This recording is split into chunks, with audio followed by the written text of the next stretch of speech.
Ever looked at your bank account and thought, where did all my money go? One second, you had your paycheck, and the next, you're surviving on instant noodles, wondering if you can make it to next week without selling a kidney. Yeah, I've been there. And the truth is, most college students struggle with money, not because they don't have enough, but because they don't have a system to make it last.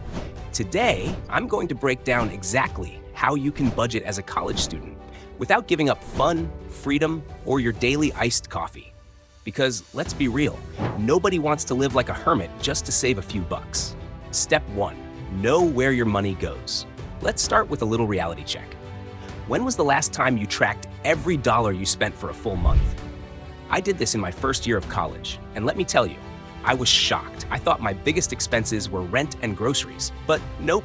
Turns out I was spending more on random late-night Uber Eats orders than I was on actual food for the week. So here's what you do. For the next 30 days, track every single expense. You can use an app like Mint, YNAB, or even a simple Google Sheet. The goal is to see where your money is actually going, not where you think it's going. Once you do this, you'll probably notice a few things. 1, you're spending way more on little things than you realized. 2, you have subscriptions you forgot about. Spotify, Netflix, some random app you signed up for and never canceled. 3, there's a pattern. Maybe weekends are when your spending goes crazy. Or maybe it's that daily Starbucks run. Now, I'm not saying you have to give up coffee or fun. I'm saying we need to get intentional with where our money goes. Step 2, create a spending plan, not just a budget.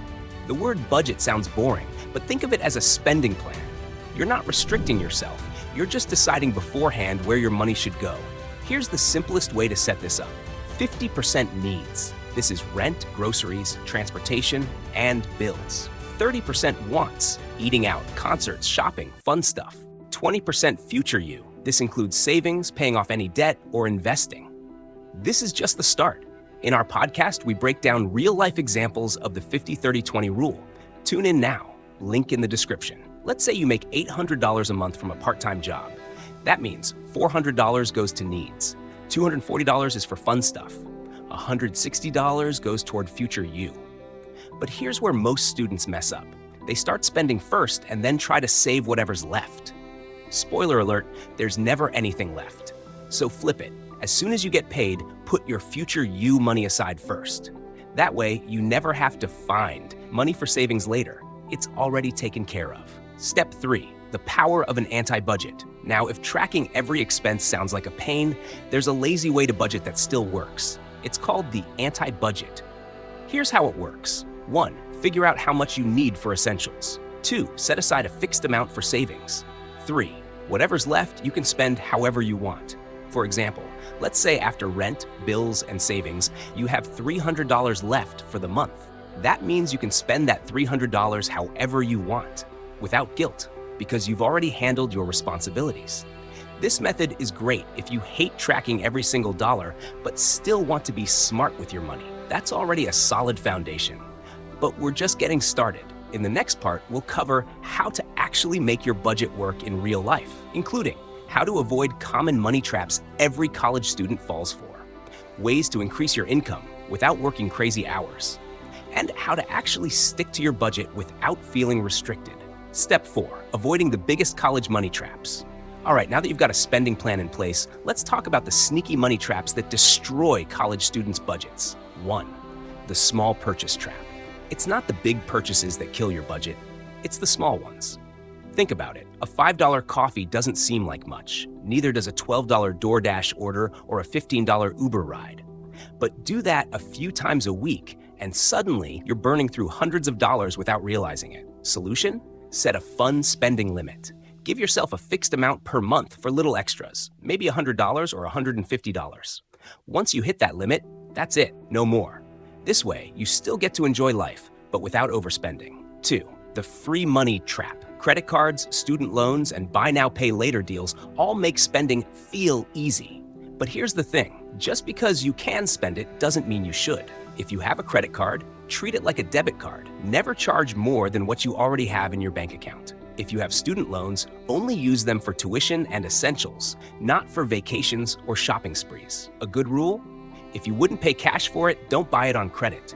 3, the subscription overload. How many subscriptions do you have right now? Be honest. Netflix, Spotify, Amazon Prime, Disney Plus, Apple Music, gym memberships, they add up fast. A $10 subscription doesn't seem like much until you realize you have 5 of them draining your bank account every month. Fix this by doing a subscription audit every few months. Cancel anything you don't really use. Step 5. Making more money without losing your sanity. Let's be real. Sometimes budgeting isn't enough.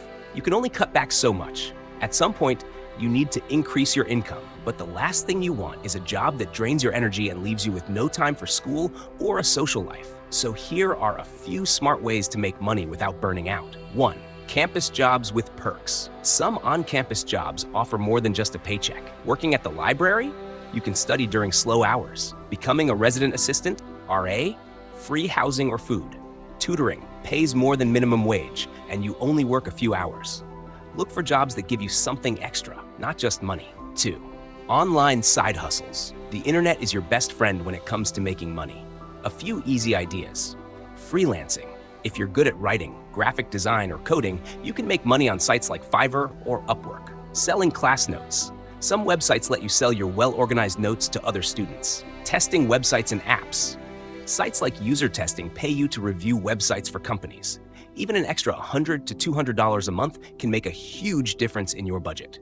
3. Selling stuff you don't need. Most students have stuff lying around that they don't use. Old textbooks, clothes, electronics. Sell them on eBay, Facebook Marketplace, or even campus buy-sell groups. Money in your pocket, less clutter in your dorm.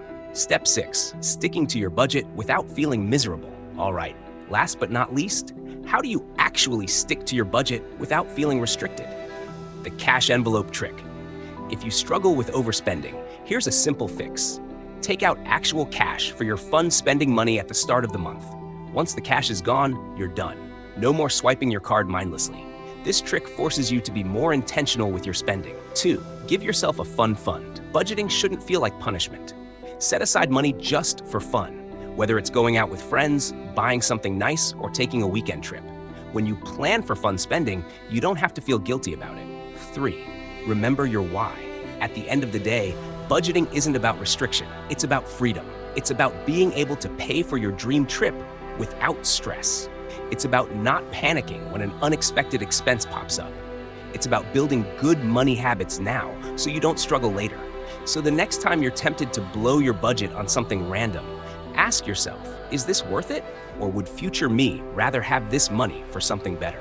And that's how you budget like a pro without giving up your social life or going broke. With that said, thanks for watching, and until next time.